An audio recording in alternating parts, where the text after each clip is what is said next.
नमस्कार. मानवी जीवन ईश्वरमय व्हावे ह्या आजच्या भागामध्ये आपल्या सगळ्यांचं स्वागत आहे. आपण आत्मबोध या नावानं अद्वैत वेदांत उपनिषद हे समजून घेण्याचा प्रयत्न करतो आहे. आपण मागच्या भागामध्ये इजनेस म्हणजे काय ह्या विषयाला आलो होतो. म्हणजे आपलं अस्तित्व, जगातल्या सगळ्या गोष्टी अनुभवण्याचं माध्यम आपल्याकडे आहे, पण आपलं अस्तित्व अनुभवण्याचं माध्यम नाही अशा विषयापर्यंत आपण आलो होतो. आपण म्हणू आपलं अस्तित्व आपल्याला कळतं आहे की कसं कळतं आहे, कुठल्या माध्यमाने कळतं आहे. आपल्याला हा हात दिसतो आहे, हा डोळ्याने दिसतो आहे म्हणून कळतो आहे आणि बुद्धीला कळतं की हलवता येतो आहे म्हणून.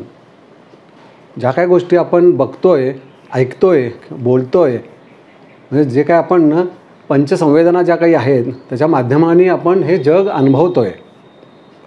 म्हणजे जगाला अनुभवण्याकरता ही सगळी माध्यमं आहेत आपल्यापाशी, पण आपलं अस्तित्व हे आपण कुठल्या माध्यमाने अनुभवतो आहे. आपण आहे म्हणतो, आपलं अस्तित्व आपण काही अमान्य करू शकत नाही, कारण म्हणतो आपण आहोत, मी आहे, माझं हे अमुक अमुक नाव आहे. आपलं अस्तित्व आपण कोणीतरी सांगतं आहे म्हणून आहे का आहे, तर आपण म्हणतो आहे. जसं आपण समजून घेतलं की आपण आरशात दिसतोय म्हणून आहोत, का कोणीतरी हाक मारली म्हणून आपण ओ म्हणतोय म्हणून आहोत, किंवा आईने सांगितलं तू आहेस, नाही आपण आहोतच. पण आहोत ह्याला बेस काय आहे, आपलं अस्तित्व अनुभवण्यासाठी काय माध्यम आहे. आपण वजनाच्या काट्यावर जाऊन उभारलो तर आपलं वजन कळतं. वजन कुणाचं कळतं, ह्या देहाचं कळतं. देह म्हणजे आपण आहोत का. आपण आता विषयाला थोडं डीपमध्ये जाऊया. आपल्याला माहिती आहे की आपण अनचेंजिंग विटनेस कॉन्शियसनेस आहोत, म्हणजे वैश्विक शक्ती, चैतन्य शक्ती.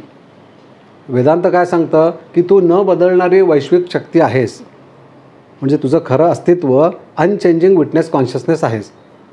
तू कधी बदलूच शकत नाहीस, तू फक्त ह्या देह माध्यमाने हे जीवन अनुभवतो आहेस.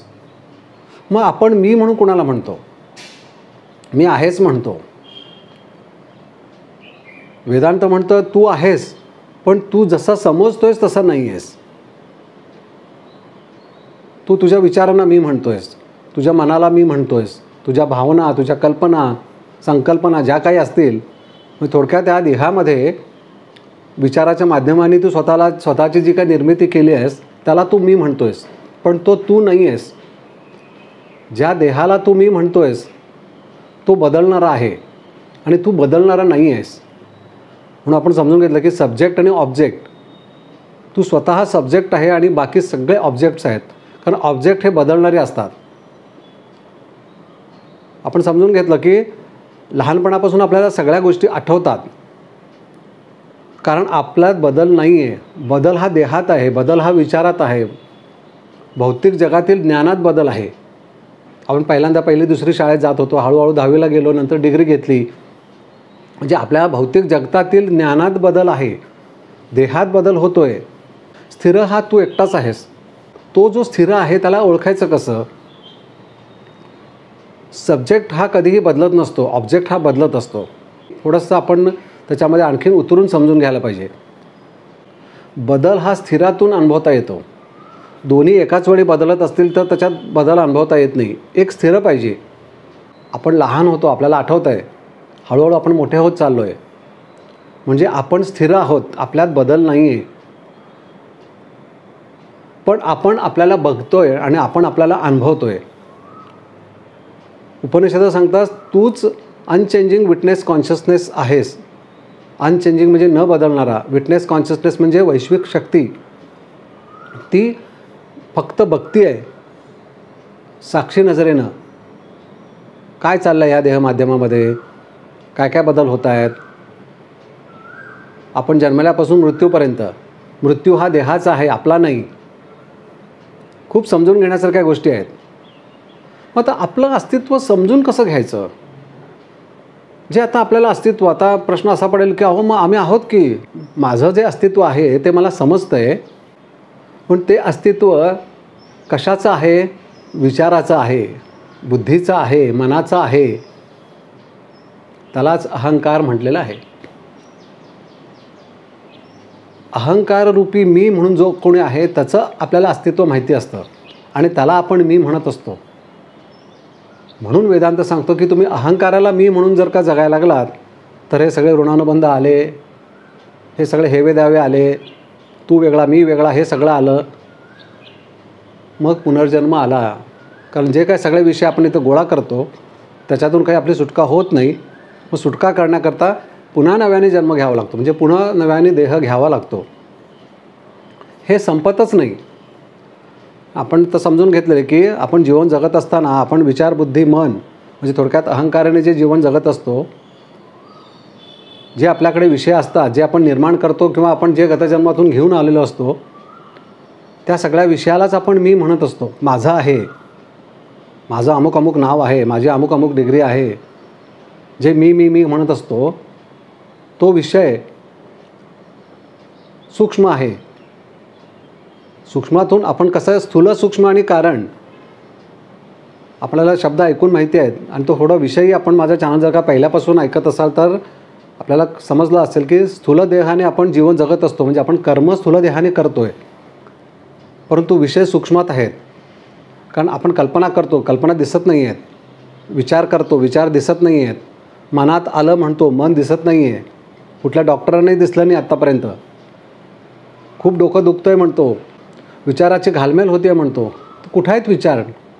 ऑपरेशन केल्यावर कुठेही विचार दिसत नाहीत, मन दिसत नाहीत, भावना दिसत नाहीत, कल्पना दिसत नाहीत, दुःख दिसत नाही आणि सुखही दिसत नाही. देह दिसतो आहे. देहामध्ये आतमध्ये आपण चिरफाड केल्यानंतर काय दिसतं? रक्त आहे, मांसपेशी आहेत, स्नायू आहेत, हाडं आहेत. विचार मन बुद्धी कल्पना भावना काही दिसत नाही. ते सूक्ष्म आहे आणि तेच ह्या देह माध्यमातून कार्य करून घेत आहे. म्हणजे सूक्ष्मदेह आहे.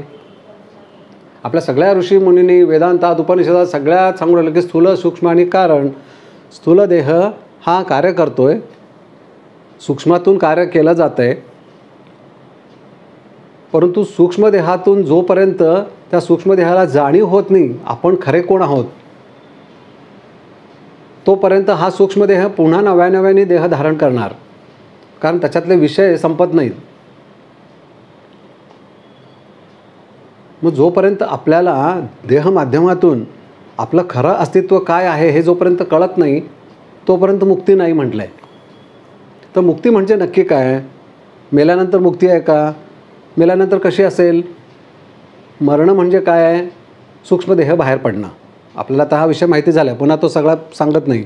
आपला मृत्यू झाल्यानंतर सूक्ष्मदेह बाहेर पडतो. सूक्ष्मदेह म्हणजे काय? आपले विचार मन बुद्धी, आपल्या कल्पना, आपल्या भावना, की जेणेकरून आपण सगळ्या ह्या विचाराचं जे काही कडवळ करून घेतलेलं आहे तेच बाहेर पडतं.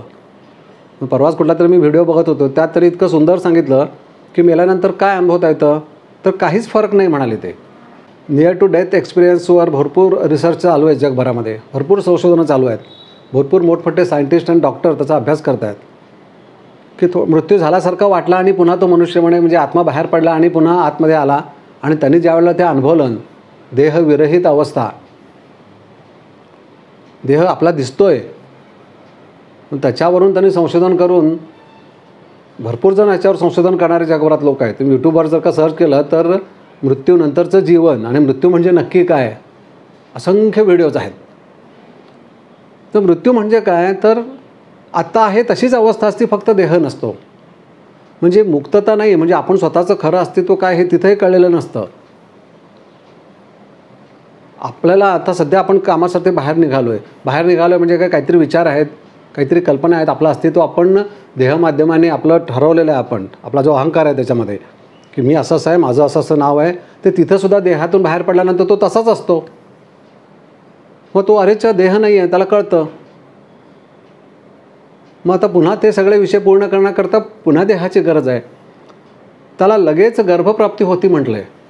ओशोंचा एक व्हिडिओ आहे ह्याच्या संदर्भात, खूप सुंदर आहे की म्हणजे अशा सगळे विचारांचे की ज्यांना मुक्तावस्था या विषयाकडे जायचंच नाही, अध्यात्म काय करायचं घेऊन, त्यांच्याकरता गर्भ लगेच उपलब्ध होतात, म्हणजे पुन्हा लगेच जन्म मिळतो. रजतम सत्व गुण सांगितलेले आहेत. तमोगुणाच्यांना पुन्हा गर्भ लगेच मिळत नाही, कारण अतिशय क्रूर प्रवृत्तीचे असे ते लोक असतात, कारण तसे आईवडील पाहिजेत की. आणि सत्वगुणाचे म्हणजे सगळीकडे परमात्माच आहे, सगळीकडे वैश्विक शक्तीच आहे, अशा विषयाला आध्यात्मिक उच्च अवस्थेला गेलेले असे आईवडील तेही खूप कमी असतात. म्हणजे अतिशय वाईट आणि अतिशय चांगले ह्या दोन्हीची कमतरता आहे. परंतु जे रजोगुणी जे असतात की काही नाही, आता आपण काम करतोय तसंच हळूहळू म्हातारा होणार, मरून जाणार, बाहेर पडणार आणि पुन्हा तेच करायला जन्माला येणार, म्हणजे त्याचीच पुनरावृत्ती. असा 95% म्हणे मानव हा पुन्हा तेच करायला जन्माला येतो आणि त्याच्याकरता गर्भ लगेच उपलब्ध असतो. तो विचारच करत नाही, बाहेर पडल्या क्षणी पुन्हा लगेच तोच विषय घेऊन पुन्हा जन्माला यायचं. परंतु परमेश्वराची खेळी कशी आहे ही जर का कळली तर त्याच्यातून आपण बाहेर पडू शकतो. त्याच्याकरता ज्ञान नाही आहे का? आहे. म्हणतो वेदांतांनी हजारो वर्षापूर्वी वेदांत उपनिषदं सांगून झालेली आहेत. त्याच्यात सगळा हा विषय आहे पूर्णपणे. आत्ता भरपूर सद्गुरू ज्ञानी जे कोणी संत होऊन गेले किंवा जे कोणी आत्ता आहेत ते सुद्धा हाच विषय सांगतात की हे नक्की काय आहे समजून घ्या. पुन्हा जन्म मिळेलच, परंतु पुन्हा हेच करायचं का? आपण ह्याच्या अगोदर सगळं हेच केलं जे आत्ता करतोय, पण आपल्याला आठवत नाही. कारण आपली जी मेमरी आहे ती आत्ता ह्या जन्मापुरती म्हणजे गत जन्मातली मेमरी वॉश केली असती. कारण गोंधळ उडेल, पुन्हा आईवडील सगळे मागच्या जन्मीचे आईवडील बायको मुलं आठवायला लागले तर किती गोंधळ होईल. म्हणून लिमिटेड मेमरी देऊन पुन्हा हा आपल्याला देह मिळतो.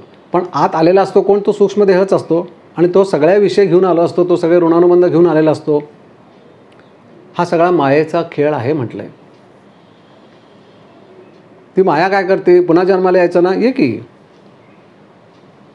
सगळं परत इथं मिळतं. परंतु जर का आपलं खरं अस्तित्व समजून घ्यायचं असेल तर ह्या मानवी देहामध्येच साध्य आहे. मग आता आपलं खरं अस्तित्व कसं समजून घ्यायचं? त्याच्याकरता जसं आपण आपला इजनेस आहे, आता थोडं आपल्याला कळायला लागलं की आपण एक कोणीतरी आहोत. लहानपणापासून आपल्याला कळतं आहे की मी म्हणून कोणीतरी आहे. मग थोडासा जर का आपण अहंकार बाजूला ठेवला, मी म्हणजे मन नाही आहे ना, नाही आहे. मी म्हणजे विचार नाही आहे ना, नाही आहे. कारण ते बदलत आहेत. मी म्हणजे देह नाही आहे, कारण देहही बदलतो आहे. देह हळूहळू म्हातारा होत चाललेला आहे. विचार रोज बदलत आहेत परिस्थितीप्रमाणे. एखादी व्यक्ती आपल्याला आवडत असते, काही दिवसानंतर ती आवडायची बंद होती. कारण त्याने आपल्याला ती व्यक्ती आपल्याला काहीतरी बोलली की लगेच ती आवडायची बंद होती. ती व्यक्ती चांगली बोलायला लागली की पुन्हा आवडायला लागते. हे सारखे बदल असतात. मग बदल म्हणजे आपण नाही. अनचेंजिंग विटनेस कॉन्शियसनेस म्हटलं आहे. म्हणजे त्याच्यात बदलच नाही. म्हणजे आपली आत्मिक अवस्था ही बदलणारी नाही आहे, ती स्थिर आहे, ती स्थितप्रज्ञ आहे, ती साक्षी आहे, ती भक्ती आहे. म्हणजे आपण ती अवस्था आहोत, म्हणजे आपणच साक्षीभाव आहोत. पण ते आपल्याला कळलं पाहिजे. वेदांत म्हणतात जन्मल्यापासून ते होतंच, तुला नव्याने काही निर्माण करायचं नाही आहे किंवा नव्याने काही शोध लावायचं नाही आहे. फक्त तुला ते समजून घ्यायचं आहे, तू आहेसच. कारण आपल्याला माहिती आहे वैश्विक शक्ती आपल्यामध्ये, वैश्विक चैतन्य ज्याला आपण आत्मा म्हणतो, तो असल्याशिवाय आपल्याला अस्तित्व नाही आहे. एवढं आपल्याला कळतं की मनुष्य मेल्यानंतर जो जातो, आपण म्हणतो आत्मा गेला. म्हणजे त्या व्यक्तीचं नाव घेऊन आपण ती व्यक्ती जरी आडवी पडली असली तरीसुद्धा त्याच्यात जीव नाही आहे, प्राण नाही आहे. आपण म्हणतो तो व्यक्ती, तो मनुष्य गेला. कोण गेला बाहेर? आपल्याला आता माहिती आहे तो सूक्ष्मदेह बाहेर पडला, म्हणजे त्याच्यातलं चैतन्य गेलं. म्हणजे चैतन्य हे खरं होतं. म्हणजे जन्माला आल्यापासून मरेस्तोपर्यंत आतमध्ये वैश्विक चैतन्य होतं, म्हणूनच या देहाला अस्तित्व आहे. म्हणून हा देह विचार करतोय. त्याच्या काही भावना आहे, त्याच्या काही संकल्पना आहे, त्याच्या काही विश्वास आहे. त्याच्या भावना, संकल्पना, विश्वास, त्याचं मन, त्याचे विचार, त्याची बुद्धी, जे काही आहे ते सगळं वैश्विक चैतन्य आत आहे म्हणूनच आहे. ते बाहेर गेल्या क्षणी मनुष्य आडवा. मग घरातले अगदी जवळचे असले तरी सुद्धा लगेच त्याला बॉडी म्हणतात. आपण म्हणतो की ना हॉस्पिटलमध्ये गेले होते, हॉस्पिटलमध्ये ॲडमिट केलं होतं पण डॉक्टर नाही म्हणाले. मग बॉडी आणली का म्हणतो? म्हणजे 10 मिनटापूर्वी ज्या व्यक्तीला पूर्ण नाव आहे, त्याचे विचार आहेत, आपण त्याला अगदी मानत असतो, त्याचं ऐकत असतो, तो गेला म्हटल्या क्षणी त्याची बॉडी होते. म्हणजे खरं अस्तित्व आतमध्ये आत्मास्वरूपात आहे. ते आत्ताही आहे, ह्या क्षणीही आहे. मग आता ते समजून घ्यायचं कसं? म्हणजे आपणच आपल्याला बघतोय, आपल्याला सगळं समजतं आहे, पण आपण कुणाला तरी वेगळ्या व्यक्तीला किंवा वेगळ्या विषयाला आपण मी म्हणतोय. पण आपण आपल्याला मी म्हटलं पाहिजे. म्हणजे आपल्या खरं वैश्विक चैतन्याला मी म्हटलं पाहिजे, आपल्या अहंकाराला नाही. आता एक आपण उदाहरण घेऊया. आपण एक समजून घेण्याच्या दृष्टीनं मला सीन आणि सियर असा एक विषय सर्वप्रियानंदजी खूप छान एक्सप्लेन करतात की सीन म्हणजे काय, जे आपल्याला दिसतंय. सियर म्हणजे काय, आपण म्हणजे एकटा बघतोय आणि एक सीन आहे. तर तसं आता आपण एक उदाहरण घेऊया. आता हे पेन आहे, पेन हा सीन, सियर कोण, मी म्हणजे माझे डोळे. तर आपले डोळे हे बघतायत पेनला, तर सीन आणि सियर. तर आता आपण बघत असताना एक प्रयोग करूया. डोळे बंद करायचे, पुन्हा उघडायचे, बंद करायचे आणि उघडायचे, बंद करायचे उघडायचे 4-5 वेळा करूया. काय झालं, आपल्या बुद्धीला काय कळलं की डोळे बंद होत आहेत, उघडले जात आहेत, बंद होत आहेत, उघडले जात आहेत. म्हणजे ही एक वेगळी प्रक्रिया. म्हणजे आधी वाटत होतं फक्त डोळे पेन बघतायत, पण डोळे चालू बंद होत आहेत हे कळतंय. मग हे कुणाला कळतंय, डोळे चालू बंद होत आहेत. मग थोडा वेळ आणखीन विचार केल्यावर लक्षात येईल की नुसते डोळे बंद चालू होत आहेत एवढंच कळत नाही आहे. तर प्रत्येक खेपेला डोळे चालू बंद करताना, त्या वस्तूकडे बघताना, म्हणजे प्रत्येक वेळेला डोळे चालू बंद करताना आपण ज्या पेनकडे बघतोय त्याच्याबद्दलचे विचार बदलत आहेत. म्हणजे बुद्धीला कळलं डोळ्याच्या माध्यमातून की हे पेन आहे. का बघितल्या क्षणी आपण ओळखतो, अरे हां हे पेन आहे. आपण असंख्य वेळा बघितलं आहे. हे कसं कळलं, हे का पहिल्यांदा बघितलं नाही आहे. बुद्धी काय करते, आपण मागच्या वेळेला समजून घेतलं की सबकॉन्शियस माइंडमध्ये हे काय आहे असं क्वेश्चन करते. मग सबकॉन्शियस माइंडमध्ये हे बघितलेलं आहे का वस्तू. जसं आता हल्लीचे ॲडव्हान्स मोबाईल आलेत, ते वस्तू दाखवल्या क्षणी ते सर्च करतात गुगलवर आणि ती काय आहे त्याचं आपल्याला डिटेल्स देतं. तसं आपली बुद्धी सबकॉन्शियस माइंडकडे जाते. हे काय बाबा, हे बघितलं आहे. बुद्धी म्हणते बघितलं, ह्याच्या अगोदर हे पेन आहे. ह्या पेननी काय काय करतात आपल्याला सगळं माहिती होतं, सगळं लक्षात येतं, सगळ्या मेमरी ह्या रिकॉल होतात की पेनने लिहिलं जातं. मग दर खेपेला डोळे चालू बंद करताना ह्या पेनबद्दलच्या आठवणी बदलत आहेत. आपल्याला एकदा वाटतं की हां आपण शाळेत आपण ह्याच रंगाचा पेन घेऊन जात होतो.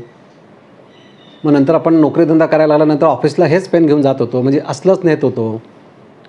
बँकेत गेल्यावर चेकवर सही करायला हेच पेन वापरत होतो. म्हणजे असं नानाविध, उदाहरण म्हणून सांगतो आहे की नानाविध असे विषय ह्याच्या संदर्भातले आपल्याला आठवतात. आणि प्रत्येक खेपेला प्रत्येक डोळ्यांची उघडझाप करताना त्याच्याबद्दलच्या आठवणी ह्या भिन्न निर्माण होत आहेत हे आपल्याला कळतं आहे. मग हे कुणाला कळतं आहे, विचार करूया आपण शांतपणे बसून. हे कुणाला कळतं आहे. पहिल्यांदा आपण हातात पेन घेतलं, डोळ्यांनी बघितलं, डोळ्यांनी आतमध्ये बुद्धीला सांगितलं की हे काहीतरी आहे, ह्याला काय म्हणायचं. मग बुद्धीला कळलं. म्हणजे आता डोळे चालू बंद झालेले आपल्याला कळले, पेन हातात घेतलेलं कळलं, मग त्याच्याबद्दलचे विचार बदललेले कळले. मग हे सगळं कुणाला कळतं आहे, आपल्याला हे सगळं कळतं आहे. म्हणजे बुद्धीला कळलेलंही कळलं की नाही, डोळे चालू बंद केलेलेही कळले की नाही, हातात पेन धरलेलं कळलं की नाही. मग हे कुणाला कळतं आहे, ज्याला कळलं तो तू आहेस म्हणतात. किती विचार करण्यासारखी गोष्ट आहे. म्हणजे बुद्धीलाही कळलं, हे आपल्याला कळलं की ह्याला पेन म्हणतात. डोळे चालू बंद झाले, प्रत्येक खेपेला त्याच्याबद्दलच्या आठवणी वेगवेगळ्या निर्माण झाल्या, सगळं कळतं आहे. मग हा जो कळणारा म्हणून जो कोणी आहे ना, तो मी आहे आणि तो कधीच बदलत नाही. थोडं समजून घ्यायला आपल्याला थोडंसं रिपीट ऐकावं लागेल. पण ह्याच्यातून बरेच शोध लागतात. अरे हो, म्हणजे मला कळतं आहे. मग आता वेदांत असं का म्हणतोय की तू म्हणजे तुझा देह नाही, तू म्हणजे तुझे विचार नाही, तू म्हणजे तुझी बुद्धी नाही, तू म्हणजे तुझं मन नाही. म्हणजे आपल्याला ह्या दृश्यमानाने ज्या जगात आपण ज्या जगाकडे बघतोय, ज्याची आपण कल्पना करतोय किंवा काही गोष्टी आपल्याला समजत आहेत, त्यापैकी आपण कोण आहोत, तर आपण सगळं हे अनुभवणारे आहोत. पण विचार नाही, बुद्धी नाही, मन नाही, देह नाही, यापैकी आपण कोणी नाही आहोत. आपण हे सगळ्याचे साक्षी आहोत. त्यालाच अनचेंजिंग विटनेस कॉन्शियसनेस म्हटलेलं आहे. न बदलणारं आत्मिक तत्त्व, त्याला आत्मन म्हटलेलं आहे, ब्रह्मचैतन्य म्हटलेलं आहे. की ते आपल्या ठिकाणी आहे म्हणून आपल्याला हे सगळ्या गोष्टी समजत आहेत. म्हणून आपण वेकिंग, ड्रीमिंग आणि डीप स्लीप आणि कॉन्शियसनेस हा विषय आपण मागच्या खेपेच्या एपिसोडमध्ये समजून घेतला की वेकिंग म्हणजे हे आता वेकिंग वर्ल्ड आहे ड्रीमिंग म्हणजे आपण स्वप्नामध्ये जगत असतो, देह नाही आहे पण जगत असतो. आपण पळापळी करतो आहे, खेळतो आहे, सिनेमाला जातो आहे, खूप गोष्टी आपण स्वप्नात बघत असतो.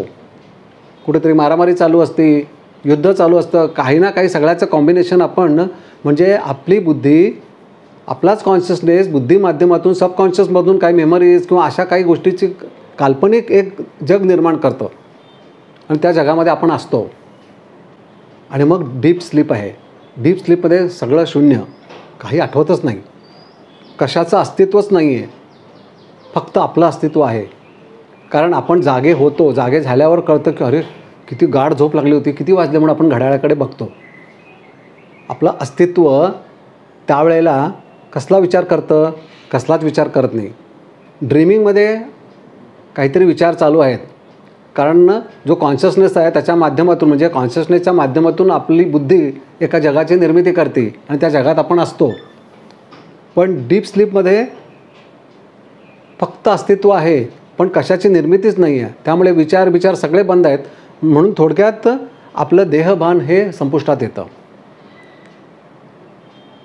खूप विचार करण्यासारखी गोष्ट आहे. एकदा ऐकून नाही लक्षात येणार, लवकर समजणार नाही. सारखं चिंतन मनन करायला पाहिजे ह्या विषयाचं. मग डीप स्लीपमध्ये नक्की काय होतं? डीप स्लीप ही अवस्था आपल्याला का दिली? तर तू आहेस पण नाही आहेस, शून्यावस्था. मग आपण साधन मार्गाचा अवलंब करून मेडिटेशन करून ती शून्य अवस्थाच अनुभवायची आहे. आपण गाढ झोपसुद्धा बघत असतो, आपली जागृत अवस्था म्हणजे वेकिंग स्टेज ती बघत असतो, आपल्या जीवनात घडलेल्या घटना बघत असतो, आपले विचार बघत असतो, आपलं मन बघत असतो, सारखे मनात जे काय वेगवेगळे विषय आहेत जे चलबिचल चालू असते तेही बघत असतो. आपणच म्हणतो सकाळी इतका अस्वस्थ होतो, थोड्या वेळाने आता जरा बरं वाटायला लागलं. सकाळी का कोण अस्वस्थ होतं, नंतर का बरं वाटायला लागलं. संध्याकाळी कुठेतरी बाहेर फिरून आल्यानंतर बरं वाटतं. कोणीतरी पाहुणे आले आणि आपलं काहीतरी कौतुक केलं, आपल्याशी छान बोललं की आपल्याला बरं वाटतं. मग हे सगळे बदल हे कोणाचे आहेत? तो कोण आहे नक्की? तो म्हणजे मी आहे का? नाही. स्थिर अवस्थेत कधीच बदल नसतात, अस्थिर अवस्थेत बदल असतात जे एका ठिकाणी नाही आहेत. आपला देह, विचार, बुद्धी, मन हे सगळे बदलणारे आहेत. म्हणून त्याला ऑब्जेक्ट म्हटलेलं आहे.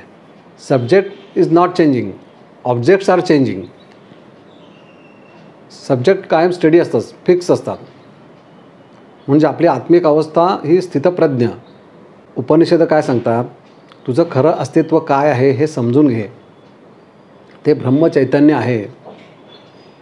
आपल्या तर लक्षात आलं की विचार, बुद्धी आणि मन या माध्यमाने आपण जे कोणी स्वतःला मी म्हणत होतो, स्वतः मी, माझं आपलं स्वतःचं अस्तित्व, आपलं नाव, आपला जो काय परिचय करून देत होतो, तो कुणाचा होता? तो ह्या स्थूलमानाने जे जग अनुभवतोय ह्या स्थूल देहाचा तो तात्पुरताच आहे, तो कायम नाही आहे. आपला कायमचा परिचय हा स्वतः तू आहेस म्हटले. तू म्हणजे तुझं वैश्विक चैतन्य. देहाला नाव आहे, देह कुठल्या तरी घराण्यात वंशात जन्माला आलेला आहे, तो काही कर्म करतोय, काही ऋणानुबंध आणलेले आहेत त्याची फेड करतोय, एवढा पुरताच आहे तो. पण तू स्वतः तुझ्या देह माध्यमाने हे जग अनुभवतोयस. म्हणून ते म्हणतात who am I? I am the infinite unchanging witness consciousness who experience entire world through this body, mind and thoughts. किती समजून घेण्यासारखं आहे. आपल्या माध्यमाने आपणच हे जग अनुभवतोय.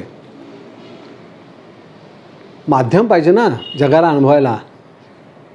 आपणच या देह माध्यमातून जग अनुभवतोय, एवढंच आहे जीवन. त्याच्यात हेवे दावे, तो वेगळा मी वेगळा, हे असं करायची काही गरजच नाही आहे.